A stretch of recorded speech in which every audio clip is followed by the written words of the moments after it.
Dear students, learners and friends, class 6 के लिए NCERT की जो न्यू इंग्लिश बुक है पूर्वी, उसकी जो फर्स्ट यूनिट है जिसकी थीम है फेबल्स एंड फोक टेल्स, उसकी शुरुआत हम ऑलरेडी कर चुके हैं जैसा कि आप देख रहे हैं। और यहीं पे मैंने आपको फेबल्स एंड फोक टेल्स के बारे में काफ़ी कुछ बताया था और अब हमें इसी से रिलेटेड एक फेबल पोएम के रूप में पढ़नी है जिसका टाइटल है raven and the fox. Raven हो गया क्रो, काला वाला जो कौवा होता है। फॉक्स लोमड़ी, जिसे आप जानते हैं अपनी कनिंगनेस, अपनी धूर्तता के लिए, चालाक के लिए जानी जाती है। और मैंने पिछले ट्यूटोरियल में आपको बताया था, जो फर्स्ट लेसन मैंने पढ़ाया था आपको पूर्वी का, कि जो फेबल्स हैं उनमें सबसे ज़्यादा फेमस नेम है वो ईसप का है। वो ग्रीस के रहने वाले थे, ही was a Greek and story teller.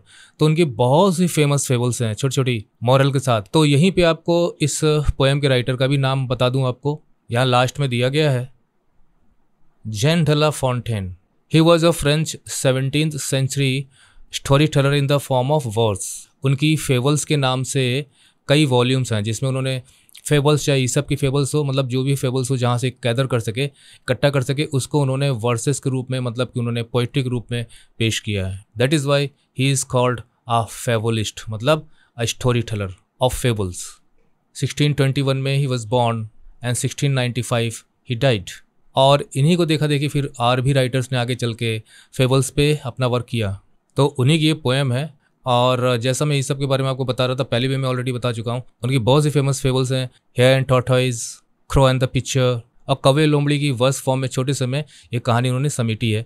और बाकी जो एक्टिविटीज़ हैं इसको तो हम फिलहाल यहाँ कर ही लेते हैं कि वी नो दैट फ्रॉक्स क्रॉक, है ना। अब क्रॉक जो है यहाँ पे आवाज़ है, वैसे तो मेढक टर टर करते हैं, लेकिन क्रो जो होता है, कौवा काँव काँव करता है, तो उसको भी एक प्रकार से क्रो की जगह हम क्रॉक कह सकते हैं, मतलब थोड़ी सी कर्कश खुरदुरी सी आवाज़। Did you know that ravens also croak? क्या आप जानते हैं कि रेवंस भी हैं, वो भी क्रॉक करते हैं? Yes we know it. Which animal is known to be cunning in stories? तो यहाँ पे स्टोरी में कौन सा एनिमल कनिंग है? तो निश्चित है कि भाई फॉक्स जो है वो कनिंग है, चालाकी से अपना काम निकाल लेती है।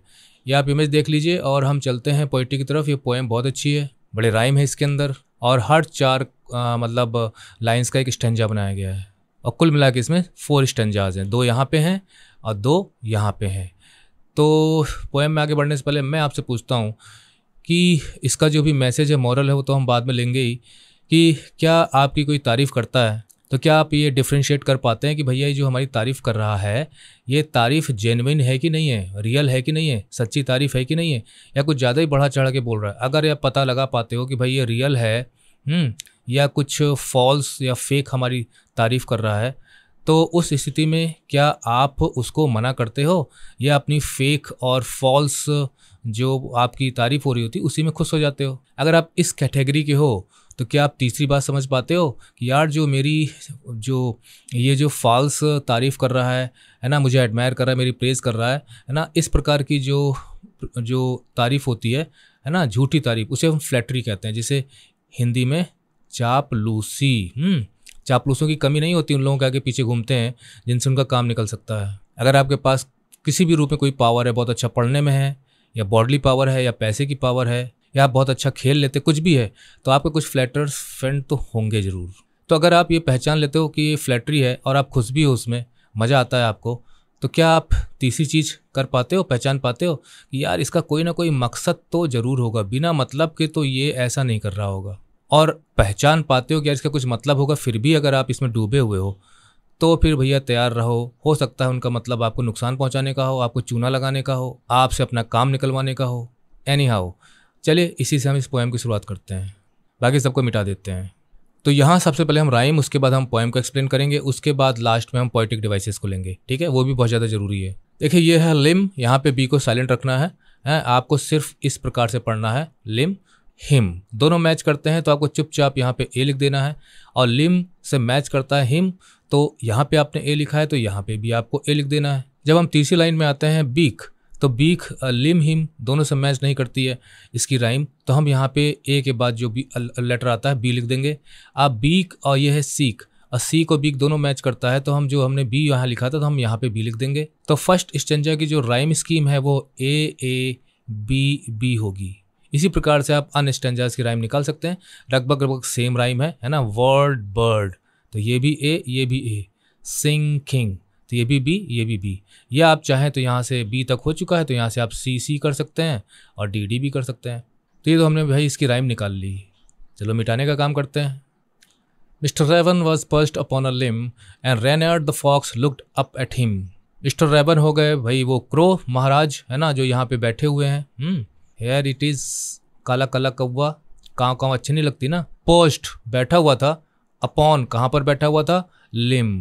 देखिए हमारी बॉडी के जो पार्ट्स होते हैं एनिमल्स के, हमारी जो बाहें हैं और हमारे जो लेग्स हैं, तो वो हमारे लिम होते हैं। लेकिन लिम का मतलब होता है a large branch of tree also. तो यहाँ पे ये जो ब्रांच निकली हुई है, this is also a limb of this tree. So there are many limbs of this tree, है ना। यहाँ पे this is the limb of tree. और लोमड़ी देख रही है। पर्च का मतलब बैठा हुआ। देखिए पर्च का मतलब क्या होता है कि कोई भी जो पेड़ की जो टहनी है ना, तो बड़ी सी कोई टहनी आई हुई है जो हमने लिम देखा, तो उसके ऊपर जो है वो कोई भी चीज़, कोई पक्षी आता है उड़ के और इसके ऊपर लैंड करता है और बैठता है। खासकर ऊंची जो टहनियाँ होती हैं, हाई। तो ये जो पूरी जो इसकी जो पूरी प्रक्रिया है, पूरी एक्टिविटी है, पूरा जो इसका इस बैठने का तरीका है, this is called perching on the branch. लेकिन यहाँ पे पहले से ही बैठी हुई है, इसका मतलब ये है कि हाई है, ऊंची, और एक टहनी पर, ब्रांच पर कौवा ऑलरेडी बैठा हुआ है। तो मिस्टर रेवन बैठे हुए हैं भाई, है ना, एक टहनी पर। एंड रेनयार्ड, हमें इनको कलर कर लेना है क्योंकि भाई देखिए मिस्टर रेवन भी एक करेक्टर है यहाँ पे और रेनयार्ड भी एक करेक्टर है। और रेनयार्ड जो है वो एक फॉक्स है। तो लोमड़ी जो रेनयार्ड है जिसका नाम, वो उसको देख रही है ऊपर, है ना, लुकिंग वेयर अप। अब क्या है बच्चों, ये एक एडवर्ब है, इसके लिए आप हमारी ग्रामर क्लास आपको देखनी पड़ेगी। एट प्रीपोजिशन हो गया, हिम एक ऑब्जेक्टिव फॉर्म है ही का। For the raven held in his great big beak a morsel the fox would go for a seek. तो देखिए फॉर का मतलब है यहाँ पे क्योंकि यहाँ पे जो बताया गया है वो ये बताया गया है कि फॉक्स जो है उसको बैठकर ऊपर की तरफ कौवे को निहार रही है, उसको देख रही है।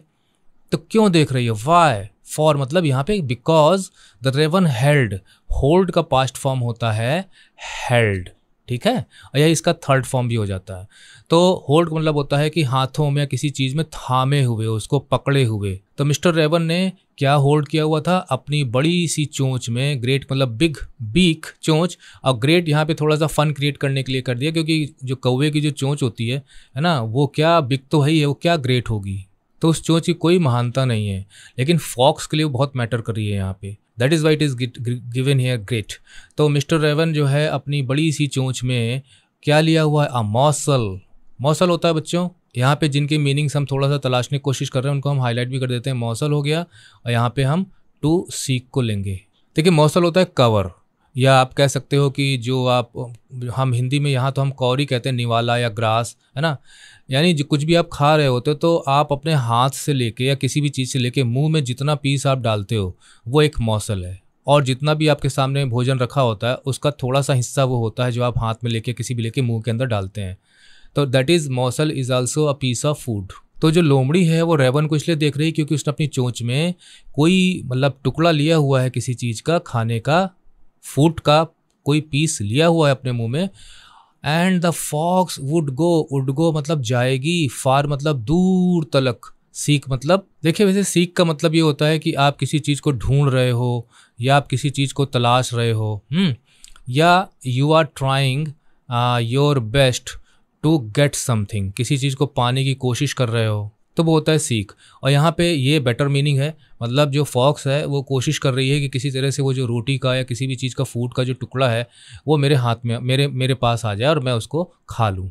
तो ये यहाँ पे सीक कर रही है, मतलब fox wants to get that food. और फार का क्या मतलब है यहाँ पे बच्चों, बहुत बड़ा मतलब है, दूर तलक। तो क्या वो चल के दूर तलक जाएगी, नहीं, यहाँ पर फॉर का दूसरा मीनिंग है। यहाँ पर फॉर का मतलब है कि वो उसको पाने के लिए बहुत कोशिशें करेगी, कुछ भी कर सकती है। मतलब आप कह सकते हो यहाँ पे फार का मतलब वो उसके लिए कुछ भी कर सकती है। अगर वो नीचे होता कौवा तो झपट भी लेती, लेकिन कौवा ऊपर है तो अपनी चालाकी से कुछ भी करेगी, मतलब कोई भी तरकीब लगाएगी उसको पाने के लिए। In English we can say that कि fox really wants that piece of food and would do a lot to get it। और मिस्टर रेवन को शायद उसके इरादे पता नहीं है, तो हमने इसमें देखा कि जो रेवन है वो बैठा हुआ है वहाँ पे, है ना। Mister Raven is sitting on a tree branch and Reynard fox is looking up at him. Mr. Raven has a tasty food. Yeah, this is tasty food, piece of food in his large beak, and the fox really wants that food, that bite of food. And this fox is going to do everything, would do a lot to get it. अब देखो भाई क्या चालाकी चलती है। Said the fox. Fox ने कहा in admiring tones. देखो बच्चों, टोन तो हो गया हमारे बोलने का सुर, लहजा, कैसे हम बोल रहे हैं। और हमारी टोन अक्सर हमारे जो इमोशंस होते हैं, हमारी जो फीलिंग्स होती है, उनसे मैच करते हैं। जैसे हमें किसी को डांटना है, बैठ जाओ बक बक करते रहते हो, तो हमें इस तरह से बोलना पड़ेगा। हम इस तरह से नहीं बोल सकते, मन में हमें डांटना है और हम बोल रहे हैं बैठ जाओ बक बक करते हो। ऐसे बोलोगे तो समझ जाए, दूसरा ही टोन निकल के आएगा, दूसरी फीलिंग निकल के आएगी। तो फीलिंग मैच करनी चाहिए। और एडमायरिंग मतलब होता है भैया आप तारीफ़ कर रहे हो, किसी को आप पसंद करते हो बहुत ज़्यादा, हैं, you feel pleasure by feeling about them, by talking about them, and you respect them also, then admire comes. तो निश्चित है कि आप किसी की खूबियों की वजह से उसको एडमायर करेंगे, चाहे जैसे भी खूबी हो। तो फॉक्स कहती है तारीफ करते हुए, बड़ी प्रशंसा करते हुए, माई वर्ल्ड। यहाँ पे माई वर्ल्ड एक एक्सक्लेमेशन है, आप देखिए यहाँ पे एक्सक्लेमेशन का मार्क भी लगा हुआ है। तो इसका मतलब होता है कि when you are surprised upon something. ये सब इंग्लिश के तरीके होते हैं ना, जैसे हम भी कहते हैं हाँ हे भगवान, खुदा खैर करे, बाप रे बाप, इस तरह के ना। तो वो एक्सक्लेमेशंस हैं। तो वो फॉक्स कहती है प्रशंसा करते हुए, माई वर्ल्ड सर रेवन। देखिए अब देखिए खुशामद कर रही है, इसी को कहते हैं हम फ्लैटरी। क्या कहते हैं हम? फ्लैटरी, खुशामद। पहली बात तो उसको शर कहती है। अब देखिए यहीं से बढ़ गई इज्जत। आप किसी को बुलाएं ए बे यहाँ, और किसी को कहें भाई साहब यहाँ आ जाइए, पहले वाले में गुस्सा हो जाएगा, कोई काम नहीं करेगा आपका, और दूसरे वाले में कहेगा हाँ बोलो क्या बात है। Sir raven you are a handsome bird. इसको बच्चों को आपको डी को साइलेंट रखना है, हैंडसम।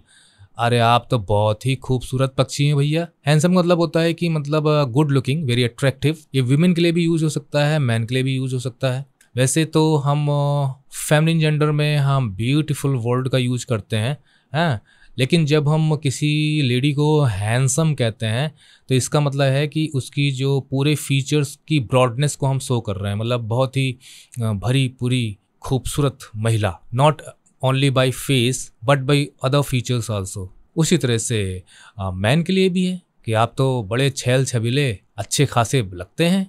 सच फेदर्स, कितने शानदार फेदर्स हैं। सच का मतलब होता है इस तरह के इतने शानदार पंख हैं आपके, है ना। If you only sing, if का मतलब काश, ठीक है, मतलब बस यही एक कमी है ना, बस अगर आप ये काम कर दें बस, है ना।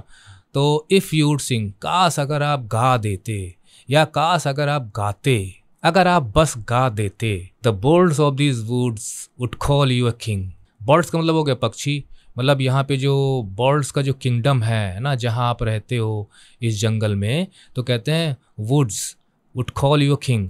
तो इस जंगल, वुड्स क्या होते हैं बच्चों, मतलब वैसे तो आपने देखा होगा कि फॉरेस्ट है ना, लेकिन फॉरेस्ट जो है बहुत बड़ा होता है। तो वुड्स जो होते हैं कलेक्शन ऑफ ट्रीज हैं, but they are the area is less than forest. तो इस जंगल में या इस जगह रहने वाले जितने पक्षी हैं आपको राजा कह के बुलाते। क्या बात है भैया, कौवा तो खुश हो गया होगा। तो इस स्टैंजा में हमने देखा कि मतलब बहुत ही फ्लैटरी कर रहा है, बहुत ही खुशामद कर रहा है ना। Fox speaks to the raven in a flattering way and he tells the raven that he is a very handsome bird. The fox admires the raven's beautiful feathers, है ना। He says that if the raven could sing all the birds in the forest would call him the king. अब देखो raven क्या जवाब देते हैं। The raven who did not see the joke. देखिए बच्चों, सी द जोक का मतलब है कि उसका मजाक वो समझ नहीं पाया। यहाँ पे इसका मतलब है अंडरस्टैंड, है ना। वो he could not understand the what the fox wanted, मतलब फॉक्स के वो रियल इरादे, क्योंकि फ्लैटरी के पीछे जो हमारे हिडन पर्पस होते हैं वो नहीं पता चलता। उसे पता चल जाए तो हम उसकी फ्लैटरी के शिकार ही नहीं होंगे। तो मिस्टर रेवन उसकी बात के मजाक को समझ नहीं पाया, है ना, कि भैया जो फॉक्स कह रहा है वो कोई अच्छी मतलब सही बात नहीं है, झूठी तारीफ कर रहा है, जेन्युइन बात नहीं कर रहा है। तो नहीं समझ पाया, वो समझा कि सच में मैं इस तरह का हूँ, है ना। उसे महसूस करना चाहिए था कि मैं उस लायक हूँ जिस तरह का स्टेटस ये दे रहा है मुझे फॉक्स। फॉरगॉट दैट, भूल गया भैया वो। His voice was just a croak, ये भूल गया कि उसकी वॉइस तो बस एक क्रॉक की तरह है। ही ओपनड हिज बीक, उसने गाने के लिए अपनी बीक को ओपन किया। इन हिज फूलिश प्राइड, अपनी बेवकूफ़ी भरे घमंड में, अभिमान में, अहंकार में। तो वो शो ऑफ करने के लिए कि हाँ देखो भाई तुमने कहा है तो मैं गा देता हूँ, है ना, अपने आप को बहुत कुछ समझने वाला, अपने आप को हैंडसम समझने लगे थे महाराज ये।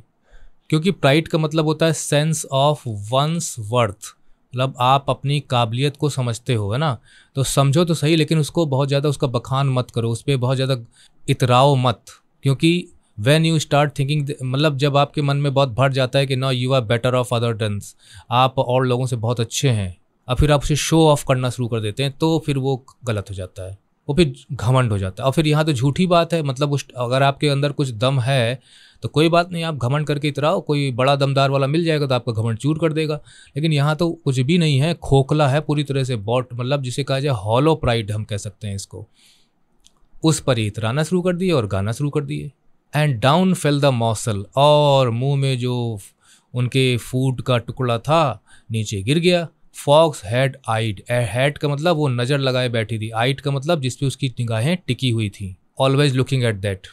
हा हा लाफ द फॉक्स, जैसे ही नीचे उसके आया टुकड़ा, अब वो जान रही है कि मैं उठा के भाग लूँगी, हा हा हा हा हा हंस कर बोला या बोली, एंड नाउ यू नो, अब तुम जान गए होगे, समझ गए होगे मेरे दोस्त, मेरे मित्र। यहाँ जानने की बात क्या हो रही है ना, कि मैं क्यों तुम्हारी तारीफ कर रही थी, झूठी तारीफ कर रही थी, बेवकूफ़, समझ गया होगा अब। Ignore sweet words that make you glow, अब यहाँ पे देखिए लेसन भी मिल रहा है हमें। इग्नोर का मतलब होता है कि अवॉइड करो, कोई मतलब नज़रअंदाज करो, अनदेखा कर दो आप, है ना, उस पर गौर मत करो, उस पर गौर मत करो, क्योंकि आपको फोकस वहाँ देना है जो आपके मतलब की चीज़ है, वहाँ फोकस नहीं करना है, वहाँ माइंड नहीं लगाना, फीलिंग्स इमोशंस वेस्ट नहीं करना है, जहाँ से आपका कुछ भला ना होने वाला हो। और स्वीट वर्ड्स का मतलब होता है मीठे मीठे बोल, तो मीठे मीठे जो बोल हैं, ऐसे बोलने वालों से थोड़ा दूर रहो, दूर रहना चाहिए, मतलब एक प्रकार से उसको सीख भी दे रहा है। दैट मेक्स यू ग्लो, कौन से मीठे मीठे बोल, जो आपको ग्लो, ग्लो का मतलब होता है वैसे चमकना, लेकिन यहाँ पे ग्लो का मतलब है कि आप बहुत ही खुश हो जाते हैं उन शब्दों से, मगन हो जाते हैं, मस्त हो जाते हैं, you feel happy and pleasure, आपको बड़ी खुशी महसूस होती है। तो कहते हैं भैया मीठी बातों से सावधान रहो। बच्चों आप भी मीठी बोल बोलने वालों से सावधान रहो, खासकर अगर वो झूठे हों। और कहा भी जाता है ज़्यादा मीठा कड़वा हो जाता है बाद में। तो कहते हैं कि मीठे बोल बोलने वालों से सावधान रहो, दूर रहो, जो आपको खुश कर देते हैं, खुश करने वाले, आपको मगन कर देने वाले। क्योंकि ग्लो का मतलब चमक, चेहरे पे चमक कब आती है, जब you happy, excited, feeling pleasure, है ना। तो मीठे मीठे बोल से दूर रहो, सावधान रहो, जो आपको झूठी तारीफ करके आपको खुश कर देते हैं। प्राइड माय फ्रेंड, मेरे दोस्त, इज़ रैदर, रैदर माने बल्कि, मतलब कि जब हम कहते हैं ना कि बल्कि यार ये सही है, मतलब वो गलत है इस तरह। अनवाइज, अनवाइज इसको मैं अलग ही कलर करूँगा, क्योंकि देखिए अनवाइज का मतलब यहाँ पे एक साधारण शब्द मैं आपको देता हूँ, ना समझी।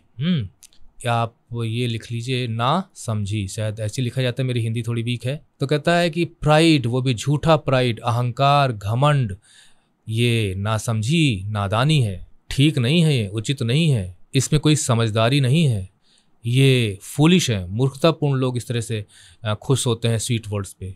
अगर कोई ज़्यादा मीठे बोल रहा है तो आपको बल्कि सीरियस हो जाना चाहिए, समझने की कोशिश करनी चाहिए यार इसके पीछे इरादे क्या हैं।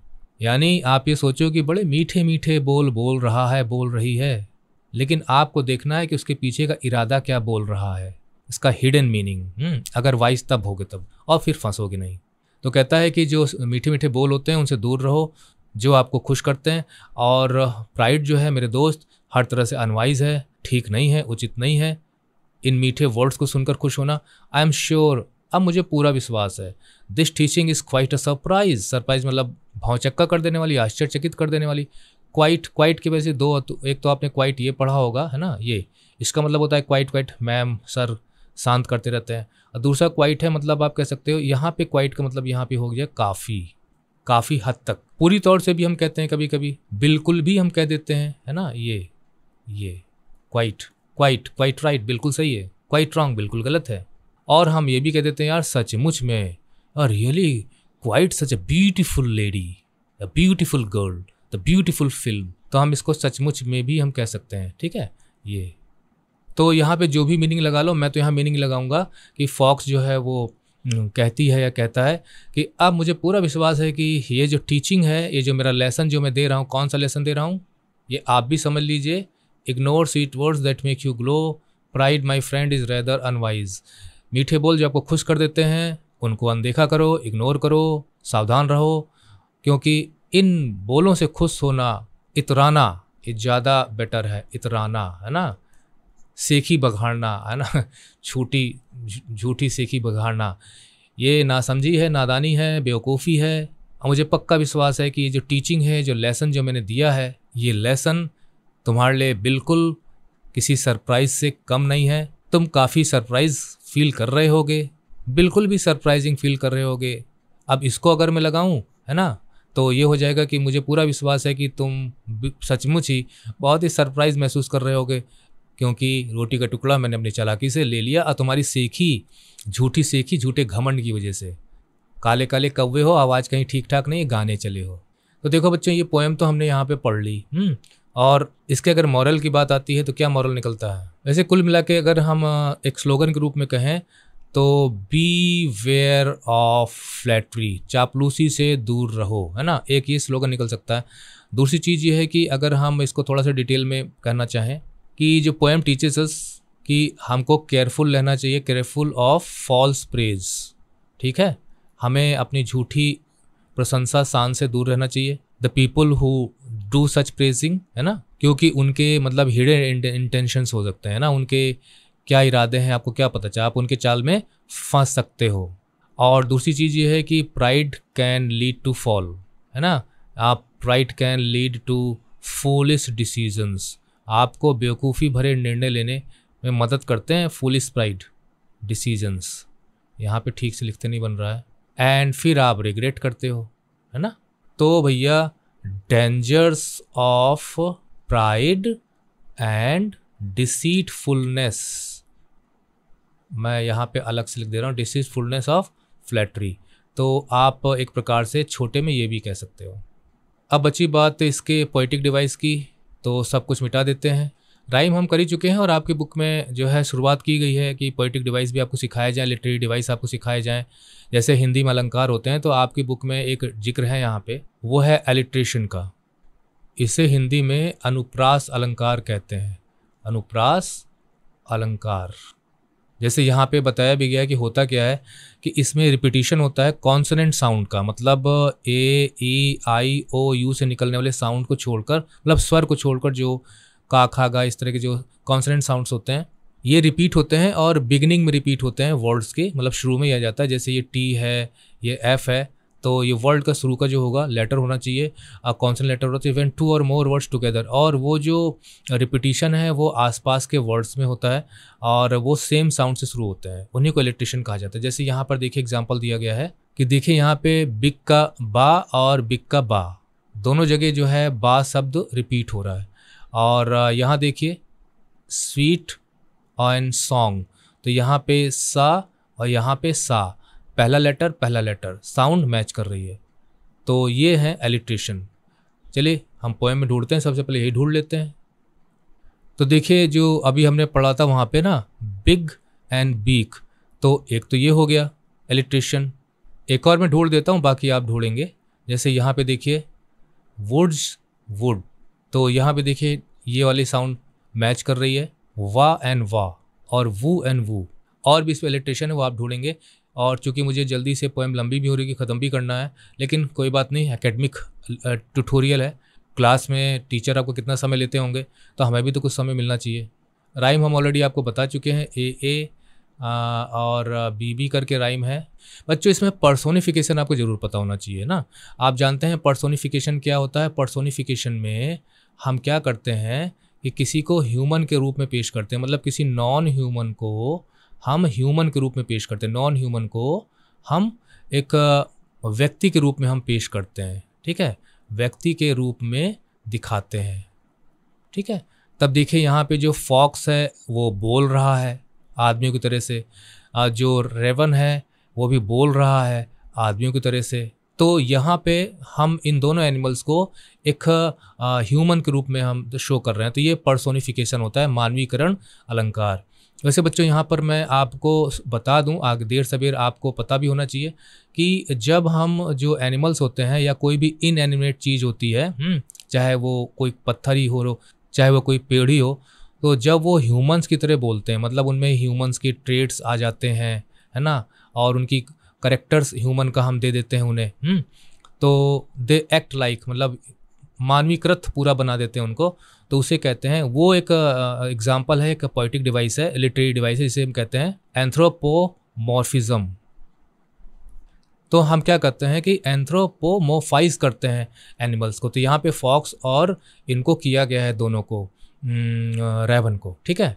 इसके अलावा बच्चों एक और इसमें आप देखिए रूपक अलंकार, ठीक है, जिसमें हम किसी चीज़ को दूसरे के रूप में पेश करते हैं, मतलब किसी चीज़ को, जो थोड़ा सा मिटा दे, इसको हम इंग्लिश में कहते हैं मेटाफॉर, ठीक है। यहाँ पे हम कंपेयर करते हैं, ठीक है, और कंपेयर करते हैं और किसी को दूसरे के रूप में पेश करते हैं, किसी को दूसरे के रूप में हम पेश करते हैं, दिखाते हैं, शो करते हैं, ठीक है। जैसे कोई पिता अपने बेटे से बोले कि तू तो मेरा राजा बेटा है, तो अब यहाँ पे जो बेटा है ना, उसे राजा से कंपेयर करके राजा के रूप में शो किया गया है। तो यहाँ पे हम रूपक अलंकार को यूज़ करते हैं हिंदी में, इंग्लिश में से मेटाफर कहते हैं। तो यहाँ पे है कहीं पे, जी हाँ, birds of these woods would call you a king. तो यू का मतलब यहाँ पे क्या है, रेवन, ठीक है, और किंग का मतलब हो गया राजा। तो यहाँ पे रेवन को राजा के रूप में पेश करने की बात हो रही है, तो यहाँ पर मेटाफर है, king is a metaphor, here the raven is compare to king. बस ध्यान रहे कि एज और लाइक जैसे शब्द नहीं आने चाहिए। जैसे मेरा राजा बेटा है, मतलब मेरा राजा बेटा है, रानी बिटिया भी हो सकती है लड़कियां ये ना सोचे कि कोई पक्षपात है, no no no, they are so lovable, है ना, छोटे छोटे बच्चे कितने अच्छे लगते हैं। और अगर हम कहें कि मेरा राजा जैसा बेटा, तो दोनों में बच्चों अंतर है। यहाँ पे राजा को बेटा बना दिया गया, यहाँ पे राजा को बेटा को राजा नहीं बनाया गया, बल्कि बेटे को राजा जैसा बताया गया। तो यहाँ पे मेटाफोर नहीं है, यहाँ पे जो पोएटिक डिवाइस यूज होता है वो होता है simile.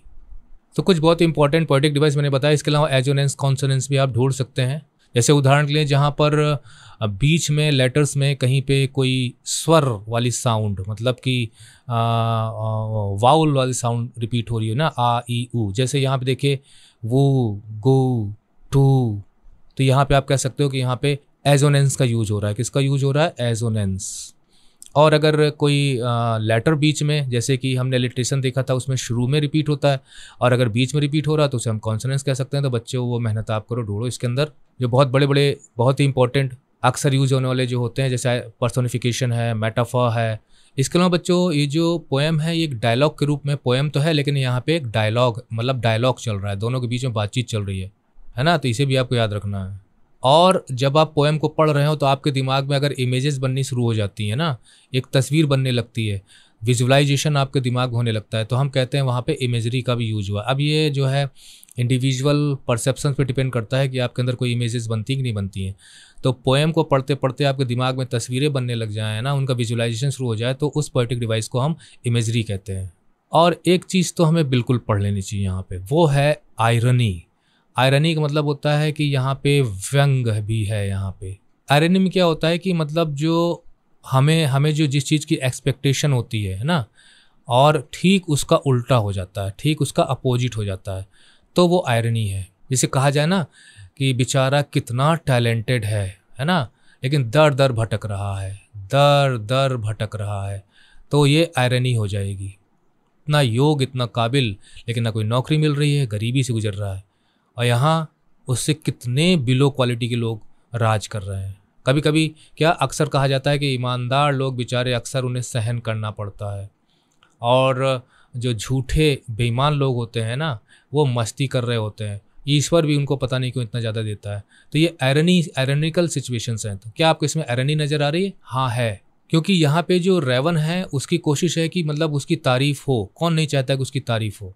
Raven expects to be praise for his voice, लेकिन but he ends up losing his food. मतलब उसकी जब तारीफ होती है तो अच्छी बात है, लेकिन विडंबना ये है, विडंबना मतलब आयरनी है कि उसका जो रोटी का जो टुकड़ा है ना, वो उसका खो जाता है ना। तो ये विडम्बना हो गई तारीफ की, ऐसा नहीं होना चाहिए था, क्योंकि raven thinks that he is being praised genuinely, उसे लगता है कि मेरी तो सच्ची तारीफ हो रही है, but the fox is actually tricking him. तो ये विडम्बना यहाँ पे क्या है कि यहाँ पे जो एडमायरिंग टोन है, एडमायरिंग टोन है, वास्तव में वो ट्रिक है, ये है आयरनी यहाँ पे। The fox is actually tricking him, not admiring him, and the raven ends up losing his food because of it, है फ्लैटरीकरण। तो raven opens his beak to sing and loses his food, showing the opposite of what he expected. जो उसकी expectation थी तारीफ से, उसका उल्टा हुआ तो आयरनी हो गई। मॉरल हम ऑलरेडी आपको बता ही चुके हैं, इसका मॉरल क्या है भाई। डेंजर्स, एक बार फिर लिख देते हैं, डेंजर्स ऑफ प्राइड, झूठे घमंड के खतरे, एंड फ्लैटरी, और चापलूसी के खतरों में नहीं फंसना है।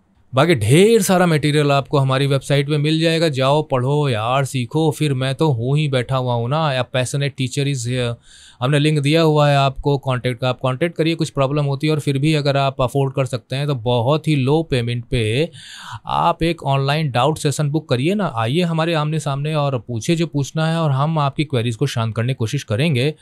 सो इन्हीं शब्दों के साथ लेट्स एंड दिस ट्यूटोरियल।